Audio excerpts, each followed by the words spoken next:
completely human with a diagnosis that is only a part of who I am.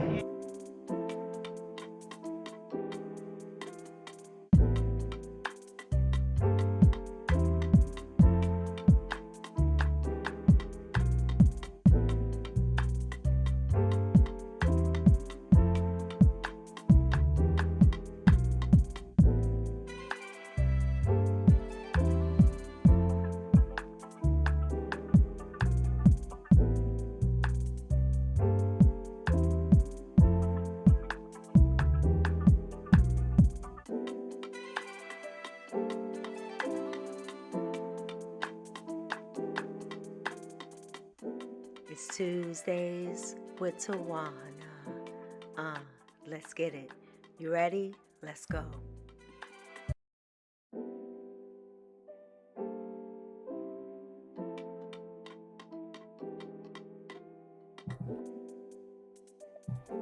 What's good, beloveds?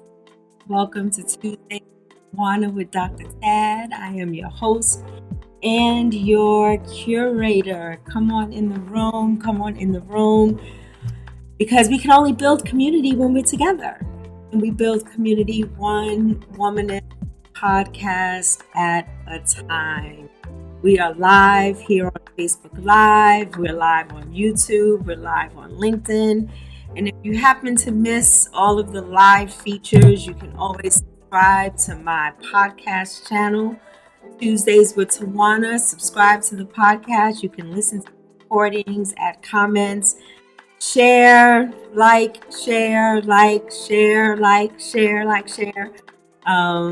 Yeah, so let's get it in. Let's get it popping on today.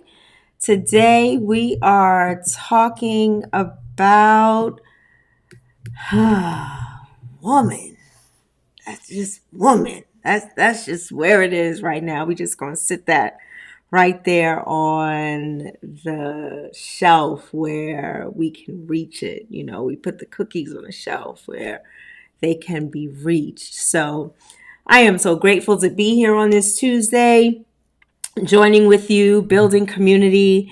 If you are new to this community, welcome. Grateful that you are taking time out of your day to engage in some current events. And our theme for today, woman. If you are new, you can put your greetings in a comment, questions, comments, concerns. If you have been riding with me from day one, welcome back. Thank you for always being here. Thank you for supporting. I truly appreciate it. So let's start off with a few things. I have a PSA that I just want to share. Dr. Charles Dorsey, if you don't know him, follow him on his social media platforms, whether it's Facebook, Instagram. Dr. Dorsey is just an amazing force in this world. And he is currently sharing his body transformation, mind, body, and spirit. He has been an avid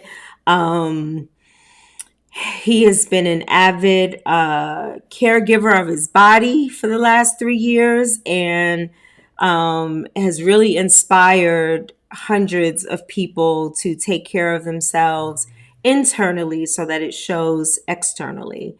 Right now, he is doing a masterclass because he's the best to ever do it on body transformation. So today was masterclass part 2. But yeah, look him up. He has master classes on body transformation, on ebooks, on presentation skills, on how to build a workshop, to publishing. I mean, he is the master of many. You know how they say jack of all trades, master of none? Well, he is the master of many. So shout out to my dear, dear friend for many, many, many, many years, Dr. Charles Dorsey. So grateful to be in his circle and to be just, a part of his journey. So yeah, so that was my PSA for today. Let me just make sure that technically we are on. Yes, we are. So, okay. So many of you know who has been, those of you who have been with me for quite some time now. This is episode 164, season number 4. I've been doing this for 4 years, and it was inspired by a rant, if you will, about an organization in Denver that wanted to plan a basketball game with law enforcement and young people. And we protested that um, because young people, their frontal lobe is not developed to the point where they can discern certain things. So when do you discern it's time to play with law enforcement and when it's time not to play with law enforcement? And for me and for many others, it sent mixed messages. So I went on a rant, and then after that, I just started, doing lives, and then I turned it into a vodcast before it became really, really popular. Yeah. Hey, Jules. Yeah, you remember. Jules, you've been rocking with me for a long time. Yes. And we had to put a stop to it. It wasn't well thought out, and it could have caused harm in ways that we couldn't capture. Like, what was the end result of this basketball game, right? So okay, so I'm here. I'm grateful. 164 episodes in, 4 years doing this, and I'm so grateful for the audience and for the community. Really, not even just the audience. I don't want you to be like in voyeurism or whatever. I want you to engage. I want you to ask questions. I want you to be a part of this. Hey, brother. Good to see you. Glad you're joining live. So, yeah, so look up Dr. Charles Dorsey. Follow him.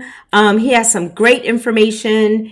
And yeah, so let's get it popping. Let's get into our theme for today.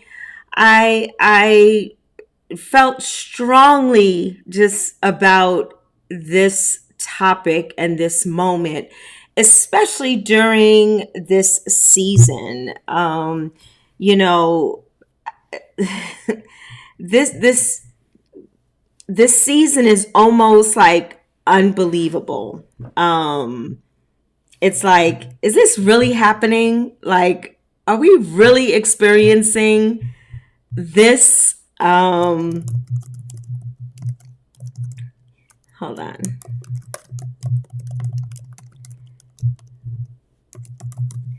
Yeah, are we really experiencing this right now? I mean,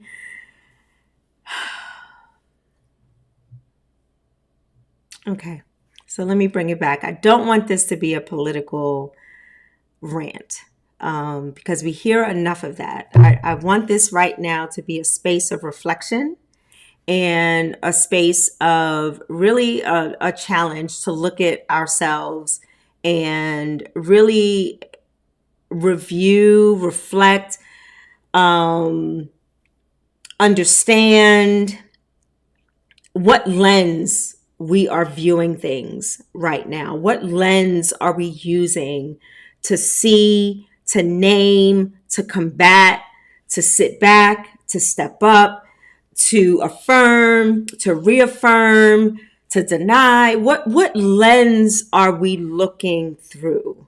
So today I decided to really expound upon how I show up in the world as a woman, particularly a Black woman.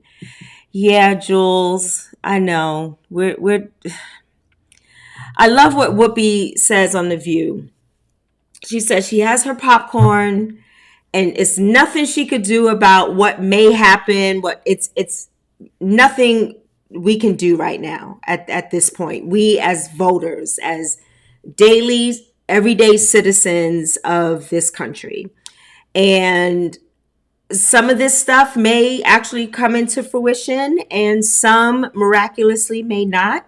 but we can only do once it is concretized, because then it's going to drive us insane if we worry about what might happen. Should we be astute? Should we be wise? Should we be listening? Absolutely. We should not ignore it and bury it and say, oh, he's just joking. No, he is a joke. But no, he's just joking. And, this is not really going to happen. Yes, it is. Yeah, yes, something and things are going to happen. We just don't know what, and we don't know how. And our hope is that we can, our hope is that those who are in some semblance of power will not succumb to the bullying and the threats. And thank you for mentioning this, Jules. Dr. Tyler talks about avoiding anticipatory grief. Absolutely. Shout out to Dr. Dwanita Tyler. Anticipatory grief is real. I remember when I was a resident chaplain at Children's Healthcare of Atlanta, and my oldest grandson was young, was still an infant. And I, was a chaplain. It's a children's hospital. So there were infants, there were toddlers, there were preteens, and there were times when our babies, unfortunately, would succumb to whatever challenges they had in a NICU or whatever. And I would come home to my grandson and just hold him tight and just hug him. And one of the chaplains said to me, you know what, Tawana, think about it this way. Think about 1 million babies in the world. And we are serving a small percentage, not to diminish what these families and babies are going through, but I can't anticipate or be so worried and consumed because this happened here, this is going to happen to me. I don't know that for sure. So what do? I live in the moment and embrace the moment and hug my grandbaby and love on my grandbaby. And then I continue to do the work that I need to do to serve the families that are undergoing actual trauma, right? So it wasn't to put this blanket statement or this blanket approach to worry and concern and anticipating, oh, what if this happens? And we will never move forward and have progress if we stay stuck in the what if. My dude, yes. What lens are we using? A great way to state it. Absolutely, because we all have our experiences, right? So let me talk about my experience as a Black woman. So I am considered, and some may know this may be a reminder, and this may be, new for others. So I identify as a woman. I identify as a cisgendered heterosexual woman, meaning that how I identify matches with how and to whom I was born into. And I am heterosexual, meaning my intimate partner relationships are comprised of men. And we all have this feminine energy, all of us. If you think about energy, male and masculine energy, feminine energy, we all have it. It's which one rises to the occasion, which one is being more developed, which one is being strengthened, which one is being taught, which one is feeling good in our bodies, which one is feeling in alignment with who I am. So let me give you an example. Being a HER2 positive metastatic breast cancer survivor, surviving for 8 years, which is miraculous in and of itself. I felt at a time that my body betrayed me. We don't know the exact cause of cancer. It could be dietary, it could be genetics, it could be environmental, it could be either or all three. It could be Everybody has cancer cells in their bodies, and you could be a health guru and fit and doing all the right things, and the outcome is just not what you expected. So I felt like my body betrayed me. So put a pin right there. So growing up, as a young girl into, preteen, teen, so on and so forth, young adult, adulthood, I identified as a woman. And I felt betrayed when my womanism or my womanish ways were violated. And I then became very I needed to regain some control over my existence and my body and what experiences I go through with my body. So I made some decisions to regain some semblance of power and control by causing harm to others when others have caused harm to me. So I was looking through this lens of harm and control. So I wanted to, my feminine energy was coming up, but in the binary, my masculine energy was coming up with what I then knew as being powerful, being the strong one, being the one who has the say so in the relationship, or using people and ghosting them. I mean, we didn't have that term then, but getting what I wanted and then leaving. That was my form of control. And I realized that it was kind of like the oppressed becoming the oppressor.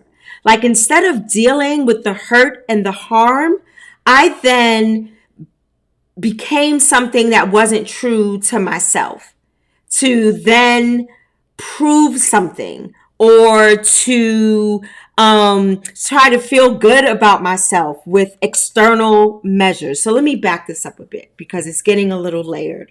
So I, as a woman, identify as a woman, a cisgendered woman, a heterosexual woman. I didn't need to move outside of myself because I felt comfortable. I felt like this was in alignment with who I was created to be. And then I was diagnosed with cancer and felt that my body betrayed me. So then in my response, and I chose to respond this way, was to be very open and very honest and very forthcoming about this betrayal and about what I needed to do to heal and about focusing on healing and not the disease, because what you focus on expands. So I had to focus on forgiveness. I had to forgive my body for what I felt was a betrayal. I had to come to terms with, like, this is what it is. This is where we are, but we don't have to stay here.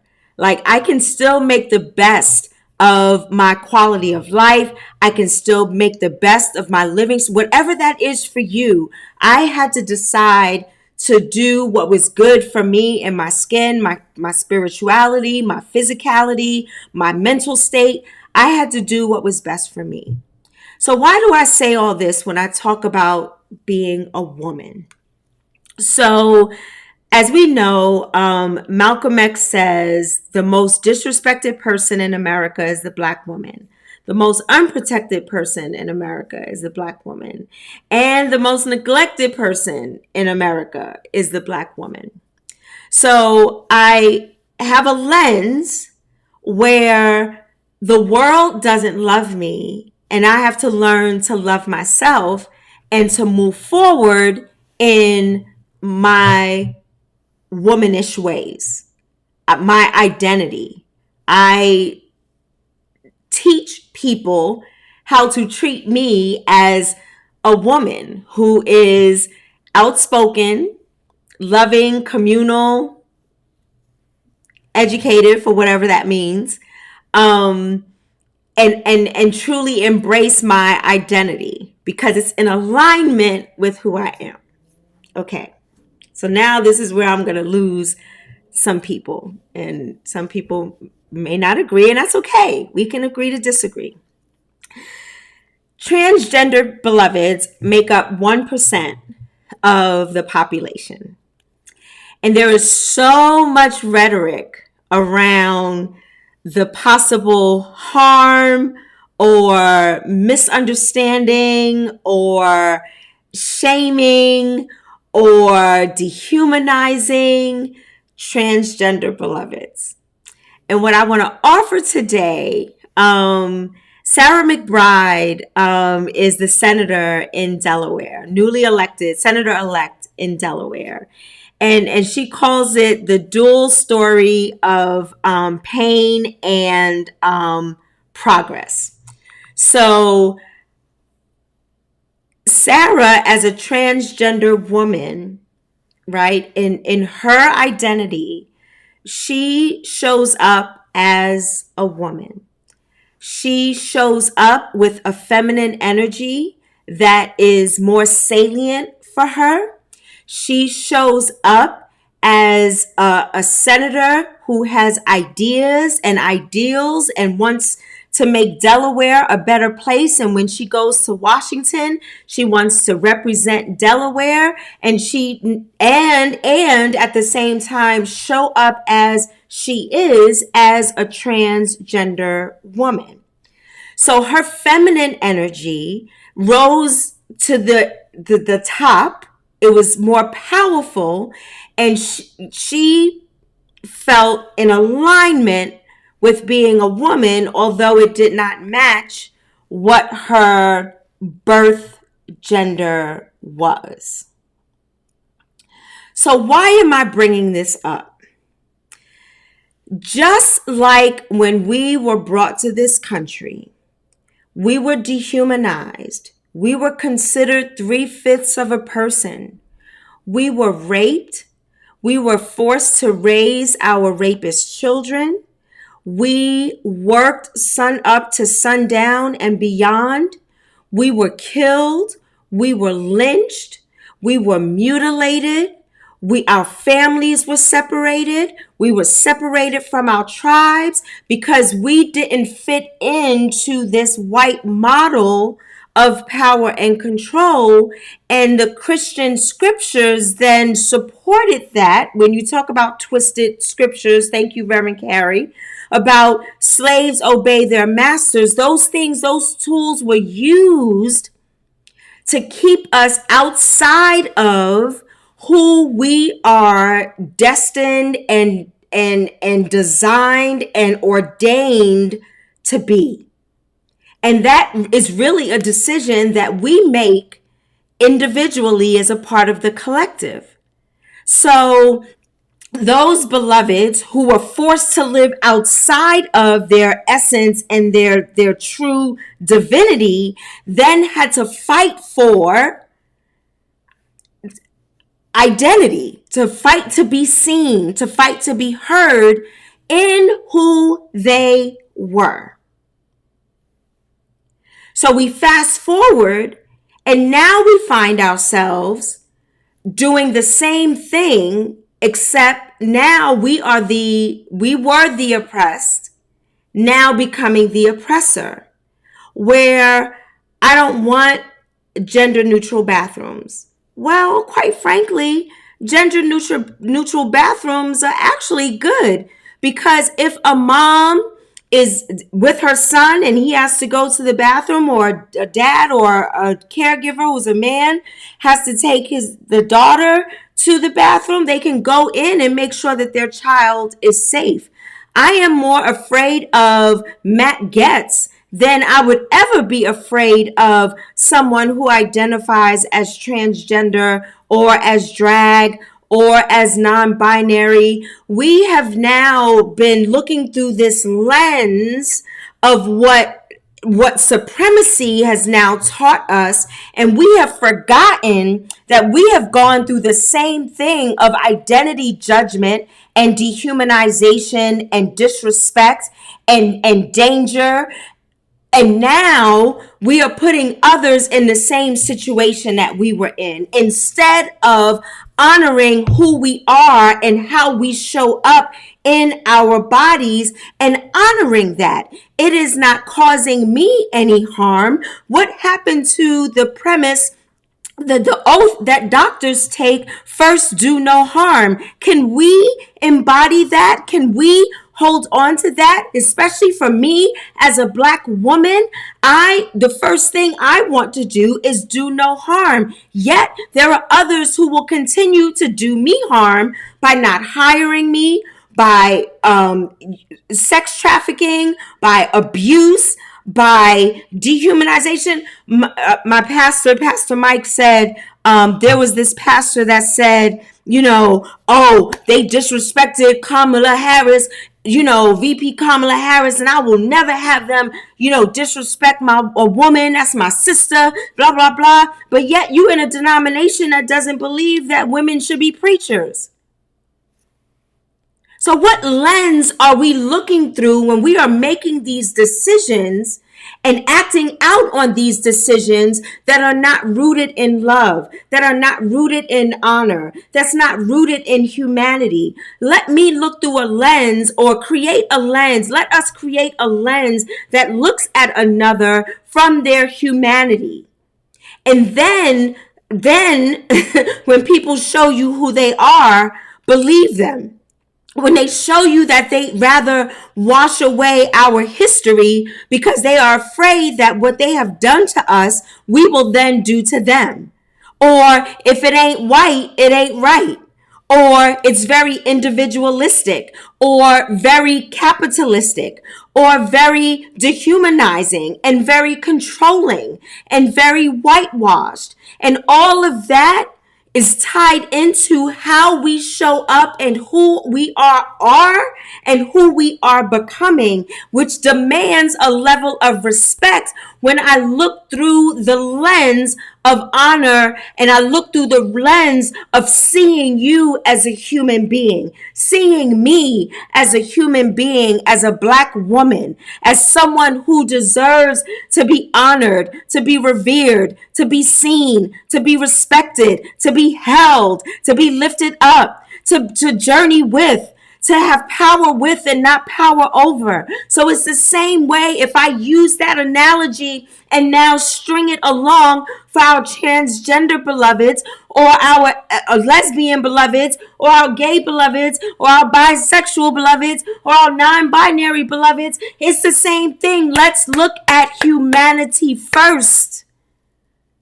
And I know I'm preaching to the choir in most parts, because many of us get it, or it's not like a thing that we do, going around disrespecting beloveds who choose to show up the way they are. And I want to leave you with this. When we're talking about the lens that we're looking through, what is it about you that is causing you so much agony about somebody else's identity? What is it about what has happened to you that causes you to hate someone who is just showing up with who they believe, in who they believe, that is divine and in order? Do you know what it feels like not to feel comfortable in your own skin? Oh, I'm sorry, that happened to us. We're Black. And we turn around and cause this discomfort for someone else who is trying to live and be comfortable in their own skin. 1%. 1%. And then we throw that 1% into, oh, my child may not be safe, or, oh, I don't want my child to be exposed to that. Your child is exposed to much more, just even on a television commercial. So that exposure should encourage some dialogue and some conversation. And if you don't have the language to have that dialogue or that conversation, then look to someone that does, so that we are not further dehumanizing others as people have dehumanized us. I am a woman. I am a Black woman, a part of a beautiful Black community. I'm going to ride or die for my Black community.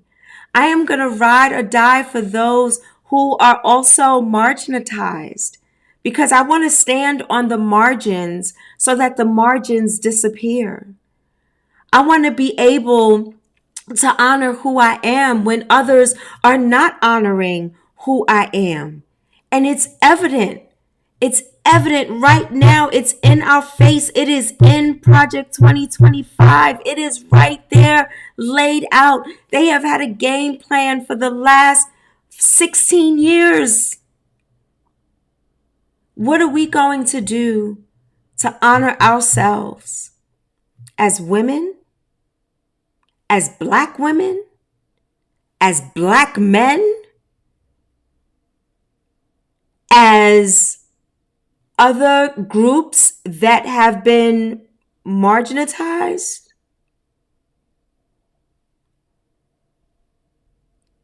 How do we respect one's identity?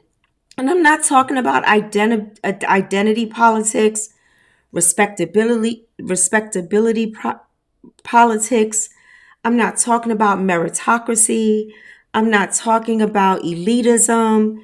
As a womanist, a Black woman who looks to ourselves for our own liberation, and anyone who is down for the liberation of Black people, come on and ride with us and rock with us, because I'm going to lift as I climb. I'm not going to climb and then leave you down in the valley. If I'm a rise, you going to rise with me. That's the womanist way. But you got to truly be down for the liberation. You got to be down for the liberation of Black beloveds, because we are the most disrespected. We are the most dehumanized, and we are the most divine, the most brilliant, the most nurturing, the most caring, the most communal. And that's not to say one is better than the other. This is who we are. So look in the mirror and look at the lens and define who you are. Because Audre Lorde says, if I don't define myself, I will be crunched into other people's fantasies and eaten alive. What is your fantasy about yourself and about others that cause you to either hate the skin that you're in or to hate others for being who they believe that they were called to be? Who are we? As long as it's for the good of the order and good of community. So this does not apply to the elitists. This does not apply to supremacists. This does not apply to Matt Gaetz. This does not apply to those who are not qualified to lead this country. This does not apply. I'm talking to those that are now being, we are the ones being most impacted by the upcoming possible changes. I am in active treatment every 3 weeks. What's going to happen to me after January 25th? Will I have insurance? But instead of me operating out of anticipatory grief, what I will do is galvanize with my beloveds, brothers and sisters down, all beloveds, not just brothers and sisters, all beloveds, Black beloveds who are down for the liberation, who are down for getting together without blasting it on social media, who is willing to put all these differences aside and come together as historically marginalized groups and use the power that we have. I am a woman. I am a Black woman. And why do I say that outside of this BIPOC, this BIPOC melting pot? Because then we tend to disappear and we all just melt into this one group with no real identity. I'd rather, as Jane Elliott says, be a tossed salad, right? You be the lettuce, you be the cucumber, you be the olive, so we still have an identity, but we're making up this salad, this revolutionary salad.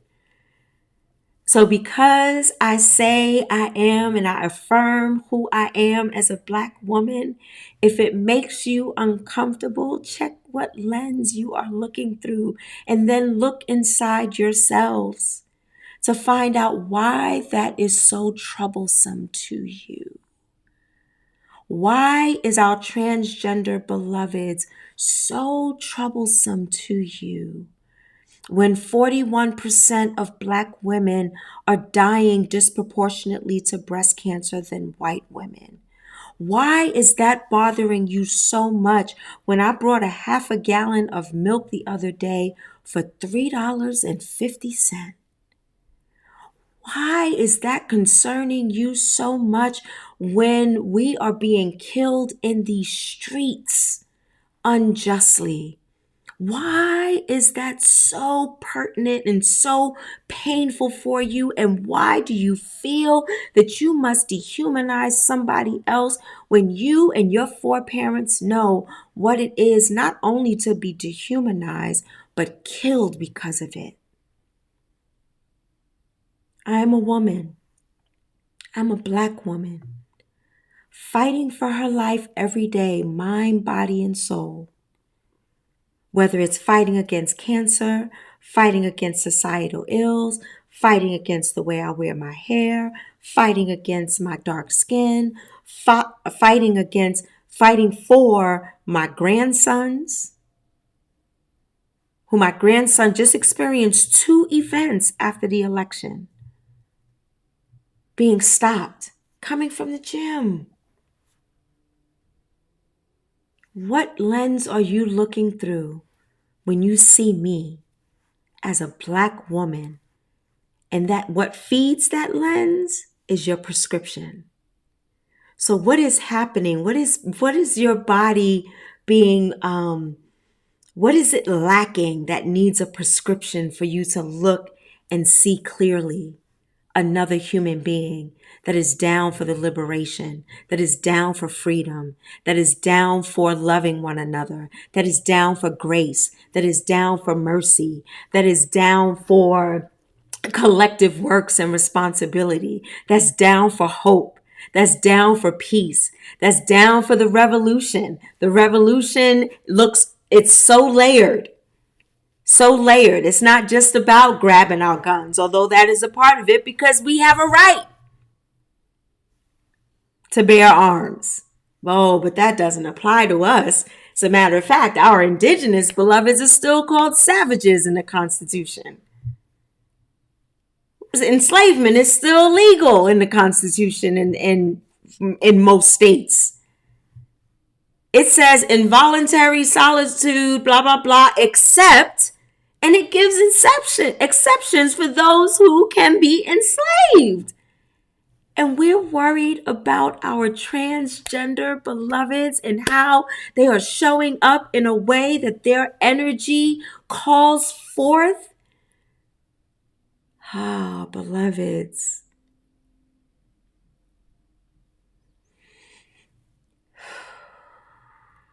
We are over time, but this was just passionate and weighing heavy on my heart today. Really expressing the importance of being a woman, being a Black woman, showing up and defining who I am. My beloved said, please join me in saying, beautiful Black woman, when you say, oh, you are a Black woman. Thank you, beloved, and much love to you and your journey. I can't even, it's going to make me cry. Samuel, you already know. Mother Carolyn, thank you. Oh, Pammy is on as well. I was just, so into it. I was missing the comments, but beloveds, I leave you with love, with grace, with mercy, with honor, with peace and joy, loving yourself, loving your body, loving the skin that you're in. And let's get together. Let us not become the oppressor. Let us not become rooted in white Western ideologies. Let us tap back into the spirit of Ubuntu. I am because you are. Let us call forth our ancestors to help guide us because they have been here before. This may be new to us, but this is not new to us as the collective. So, this is Dr. Tad with Tuesdays with Tawana. I am your host and your curator, and I am so grateful because I can't build community by myself. I won't build community by myself. I will build community one womanist episode at a time with you in front of me, beside me, behind me, undergirding me, guiding me. We all in this together. I am Dr. Tad, and I am a Black woman, and I am a Black woman who is down for the liberation. And anyone who is down for the liberation, let's go. Let's get it. You ready? Let's go. Thank y'all for tuning in. I really, really appreciate it. Share this, like it, and I will see you on next Tuesday. Later.